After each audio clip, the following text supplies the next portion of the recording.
వంశం ఇక్కడితోనే ఆగిపోతుందా? ఇంత గొప్ప సువిస్తీర్ణమైన చరిత్ర కలిగిన వంశం ఇది. ఆలోచనలో పడ్డాడు, దుఃఖపడుతూ ఉన్నాడు. సుమంత్రుణ్ణి పిలిచాడు. సుమంత్రా, మనం అనుకుంటూ ఉంటాం కానీ కాలం దానంతరాది వెళ్తూనే ఉంటుంది కదా. నందంతి ఉదితే ఆదిత్యే నందంతి అస్తమితే అని ఆత్మానో నవబుద్ధ్యంతే మనుష్యాహ జీవితక్షేమన్నారు రామచంద్రమూర్తి వారే రామాయణంలో.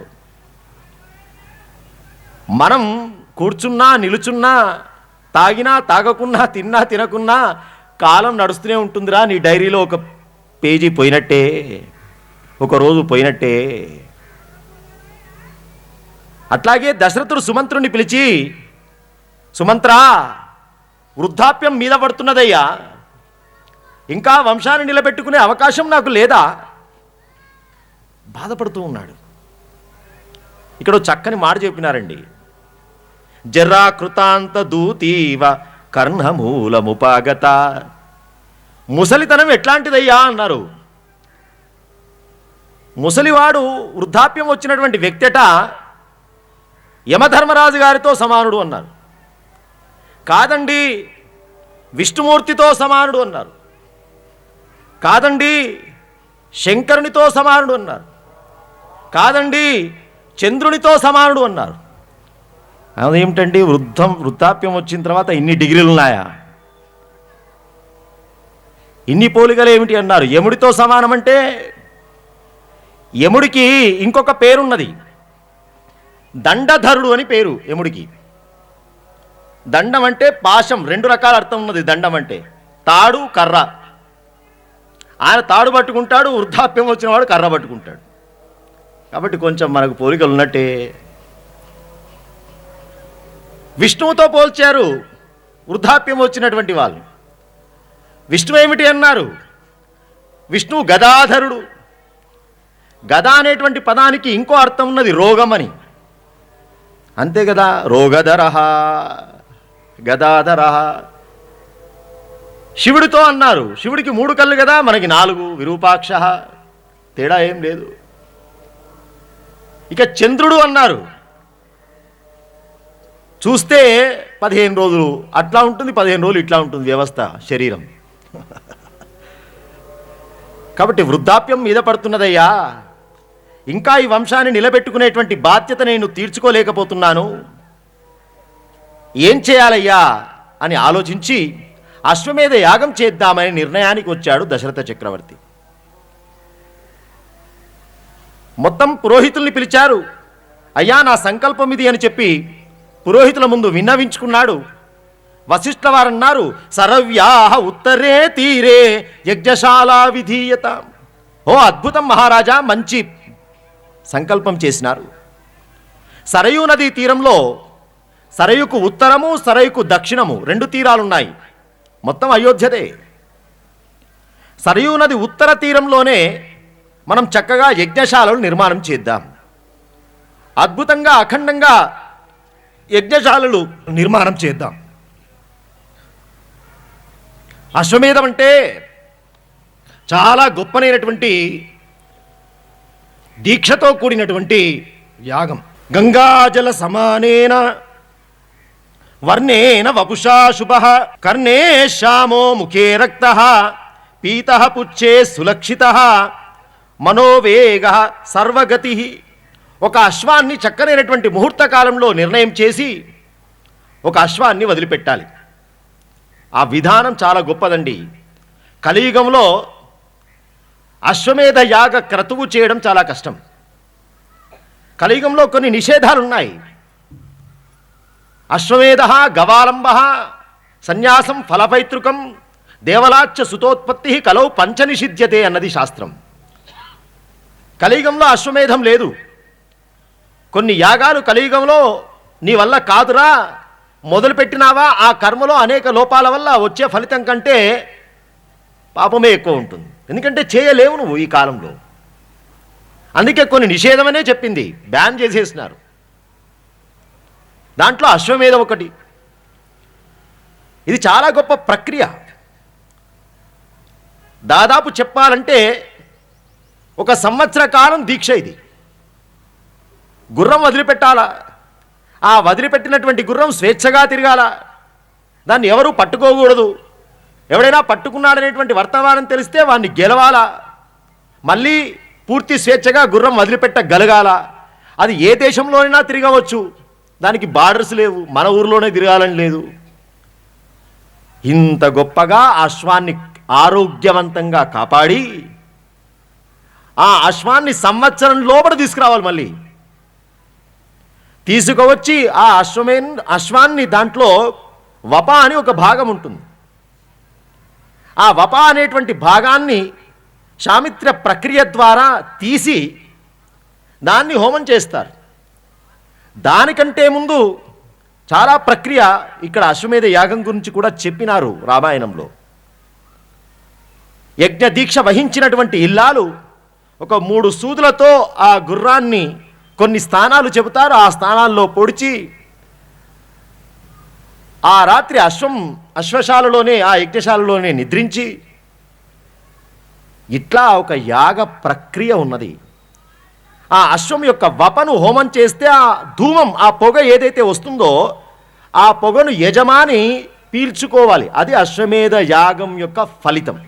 అది ఫలం, దాని యొక్క ప్రసాదం. ఆ ధూమం వల్ల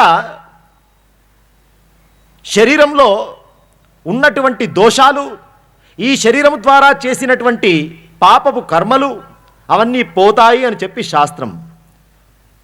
బ్రహ్మహత్యాం తరతియో ఓశ్వమేధేన యజతే సర్వస్యాప్యై సర్వస్య జిత్యై సర్వమేవ తేనా ఆప్నోతి సర్వం జయతి. బ్రహ్మహత్య మహాపాతకాలు కూడా అశ్వమేధ యాగం వల్ల కొట్టుడుపోతాయట. మనకు జాతకంలో చూపెట్టుకుంటే, అయ్యా మీకు రిజల్ట్ ఉన్నదండి, ఇది మీకు వస్తుందండి, మరి ఏం రావడం లేదే. మీరు చెప్పినారు పంతులు గారు, మాకు రావడం లేదే. రావలసి ఉన్నది రావడం లేదు అంటే అర్థము అది రాకుండా ఉండడానికి కాదు. ఏదో మనము చేసిన పురాకృతమైన పాపము స్పీడ్ బ్రేకర్ లాగా మధ్యలో అడ్డుపడుతున్నది.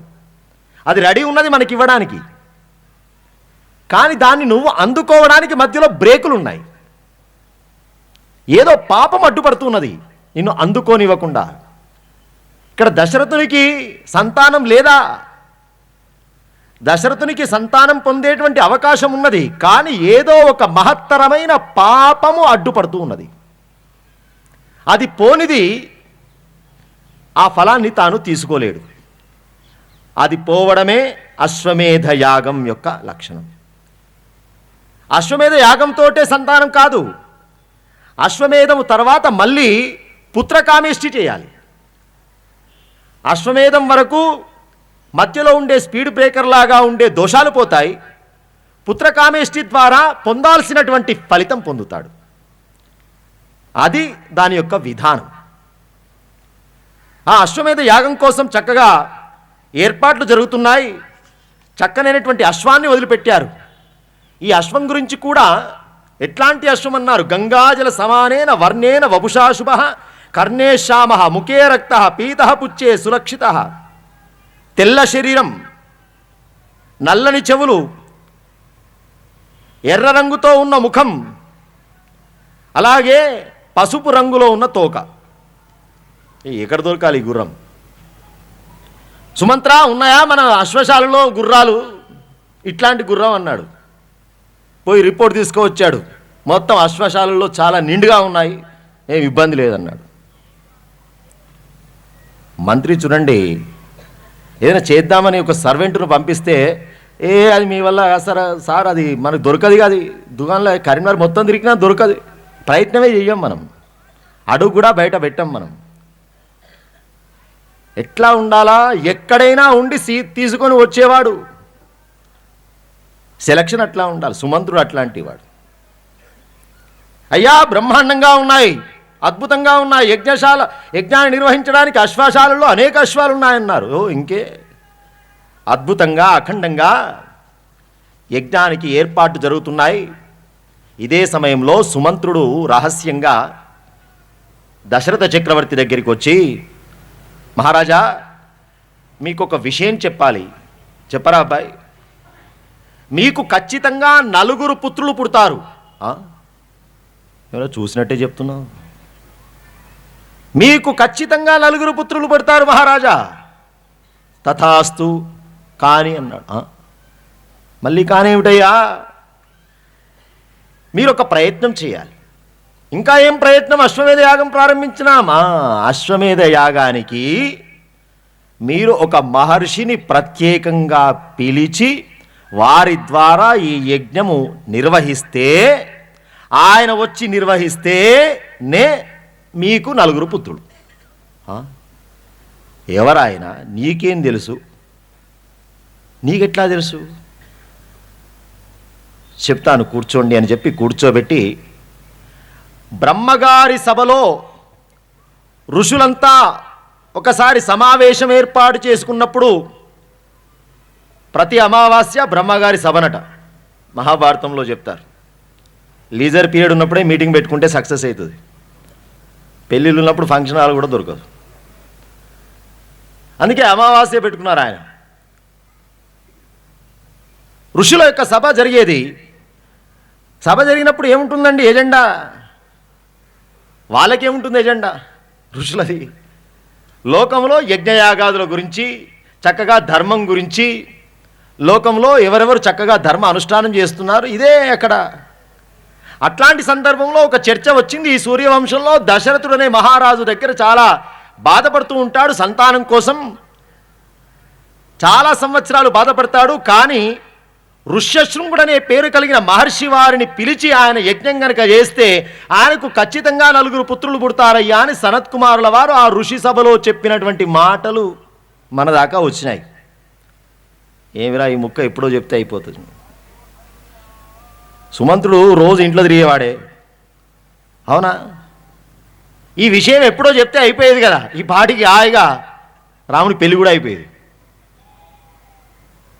అదే టైం అంటే. ఏ టైంలో ఏది జరగాలో అది ఈశ్వర ప్రేరణ. మనం అనుకుంటే, తొందరపడితే, హడావుడి చేస్తే ఏమి జరగదు. హడావుడి తప్ప ఏమి ఉండదు. భగవంతుడి యొక్క నిర్ణయం, కాల నిర్ణయం. కానీ ఆ వెయిట్ చేసేటువంటి స్తోమత మన దగ్గర లేకుండా హడావుడి చేస్తూ ఉంటాం. ఎందుకంటే కలియుగం కదా, 2 నిమిషాల్లో మ్యాగీ అయిపోవాలా. కర్మ కూడా అంతే. కర్మఫలం కూడా అట్లాగే పొందాలన్నాయి.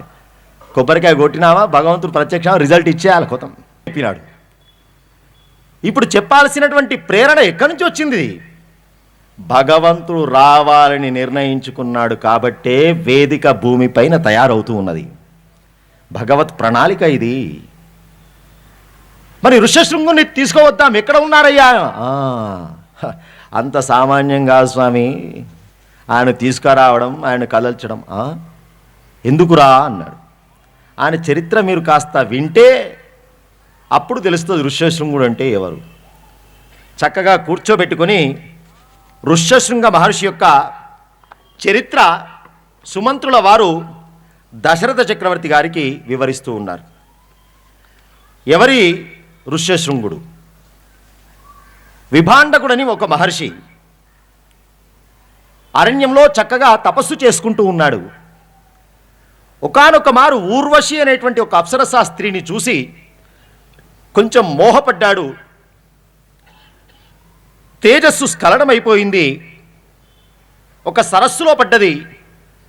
అదే సమయంలో అక్కడికి దాహం కోసం వచ్చినటువంటి ఒక లేడీ ఆ నీటిని తాగడంతో గర్భాన్ని ధరించింది.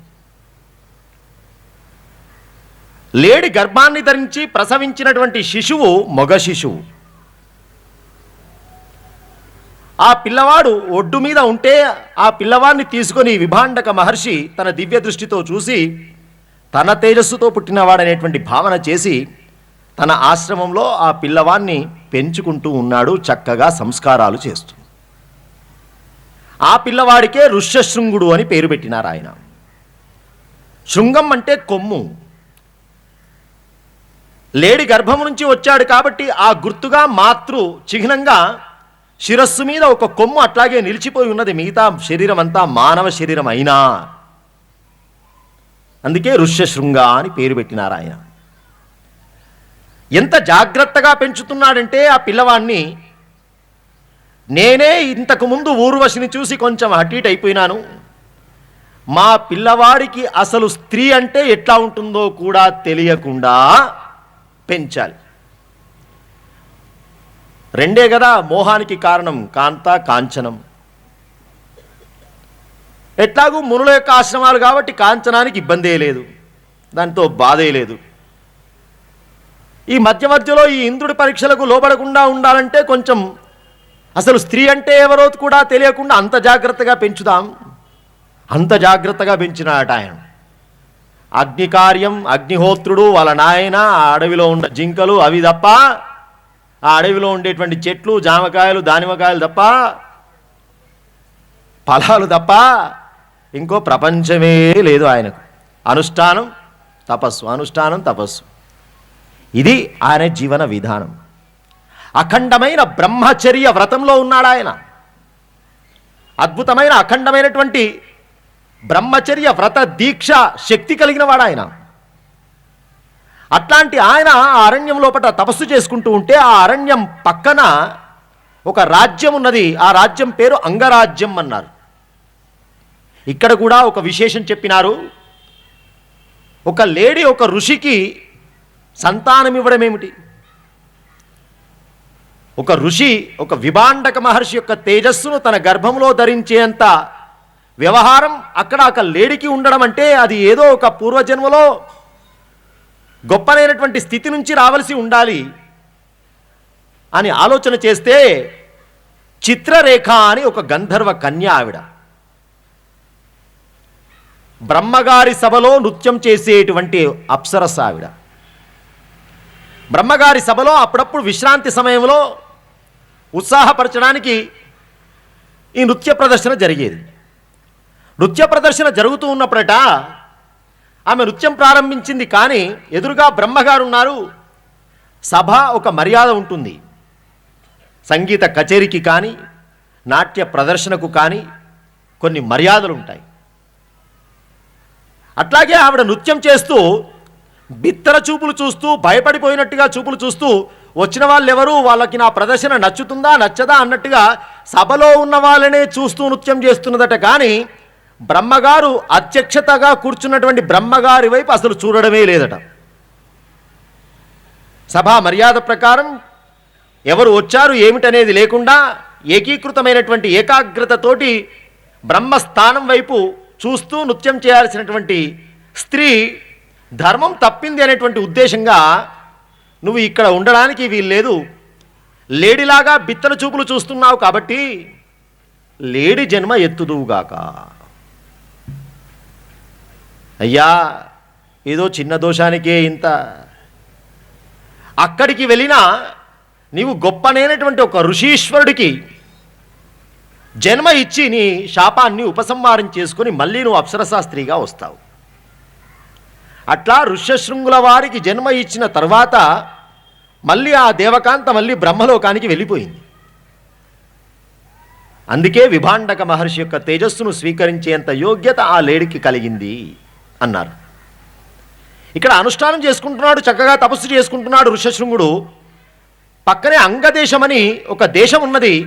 ఆ దేశాన్ని రోమపాదుడని ఒక మహారాజు గారు పరిపాలిస్తూ ఉన్నారు. ఆయనదో చరిత్ర. చాలా గొప్ప చక్రవర్తే. దశరథునికి చాలా గొప్ప బెస్ట్ ఫ్రెండ్లో ఒక ఫ్రెండ్ ఆయన. దశరథ చక్రవర్తి స్నేహితుల్లో జటాయు కూడా దశరథుడు స్నేహితుడే. ఉదయము కౌసల్య దశరథుల యొక్క వివాహం గురించి మనం మాట్లాడుకున్నాం. ఎక్కడో ద్వీపంలో జరిగింది. అక్కడి నుంచి మళ్ళీ అయోధ్యకి ఎవరు తీసుకొచ్చారు, ఎట్లా వచ్చారు? బ్రహ్మగారు జటాయువును పిలిచి దశరథుడికి జటాయువుకు స్నేహం కలిపి మీరిద్దరు చాలా గొప్ప స్నేహితులుగా ఉంటారు అని చెప్పి అక్కడి నుంచి అయోధ్యకు తీసుకువచ్చిన వాడు జటాయువు. దశరథునికి చాలా గొప్ప స్నేహితుడిగా మిగిలిపోయినాడు ఆయన జటాయువు. అందుకే జటాయువుకు దక్కింది భాగ్యం, దశరథునికి దక్కలే రాముని చేత సంస్కారం. ఎక్కడ ఎవరికి ఎట్లా లింక్ ఉంటుందో తెలియదు.